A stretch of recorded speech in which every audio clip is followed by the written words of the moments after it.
여러분, 오늘 우리가 읽은 말씀에 보면 새 언약이라고 하는 말씀이 나옵니다. 유다 말기 멸망으로 치닫는 유다 백성들에게는 리셋이 필요했던 거죠. 이때 하나님께서 이스라엘을 새롭게 하시겠다는 것입니다. 그 새롭게 하심의 하이라이트가 바로 새 언약입니다. 우리 마음에 새긴 언약이 새 언약입니다. 시내산에서 맺은 옛 언약은 하나님과의 약속, 하나님의 법을 돌판에 새겼습니다. 그런데 새 언약은 마음에 새긴다고 하였습니다. 새 언약은 어떻게 효과적으로 작용할 수 있는가?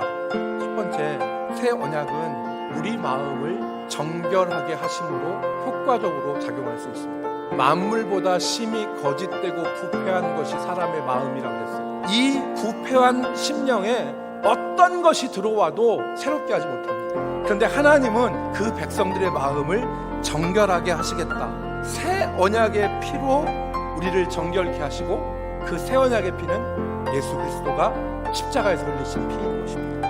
두 번째, 새 언약은 우리의 마음과 우리의 생각에 하나님의 법을 새기심으로 효과적으로 작동하게 하신 것입니다. 새 언약은 돌판에 세운 것이 아니라 우리의 마음판에 새겼다고 했습니다. 어떻게 우리의 마음판에 새길 수가 있을까요? 우리의 마음에 새긴다는 것은 궁극적으로 우리가 하나님의 법을 잊지 않고 기억하여 하나님의 법을 행하는 것을 의미합니다. 어떻게 이 일이 가능할까요? 하나님의 영, 성령을 통해서 가능합니다.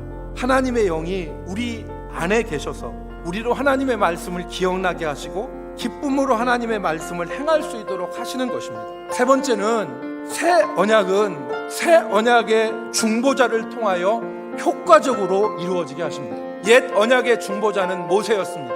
그래서 짐승의 피를 가지고 반은 제단에 뿌리고 반은 이스라엘 백성들에게 뿌리면서 언약을 맺는 중보자가 모세였습니다. 그런데 예수 그리스도는 새 언약의 중보자가 되신 거예요. 짐승의 피로 하지 않고 자기의 피로 하나님과 하나님의 백성들을 이어주면서 그 언약을 보증하신 새 언약의 중보자가 바로 예수 그리스도인 것입니다.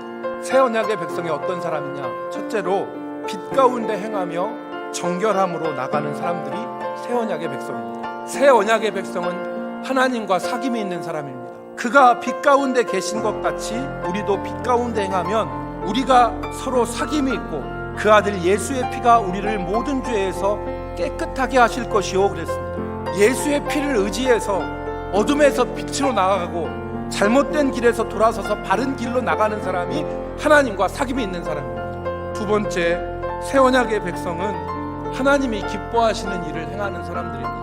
하나님이 기뻐하시는 일을 행합니다. 죄에 얽매여서 허우적거리는 것이 아니라 하나님을 기쁘시게 하는 삶으로 나아가는 것입니다. 하나님은 새 언약의 백성들에게 하나님을 경외하는 마음을 주신다고 했습니다. 나를 경외함을 그들의 마음에 두어 나를 떠나지 않게 하겠다. 새 언약의 백성은 죄의 유혹이 있으면 바로 넘어가는 무기력한 사람이 아니라 하나님을 경외하면서 살아가는 사람이 새 언약의 백성인 것입니다. 죄의 유혹과 본성의 악함대로 무기력하게 살아가는 사람들이 아니라 하나님을 경외함으로 빛 가운데 살아가는 성도들이 되기를 주의 이름으로 축복합니다.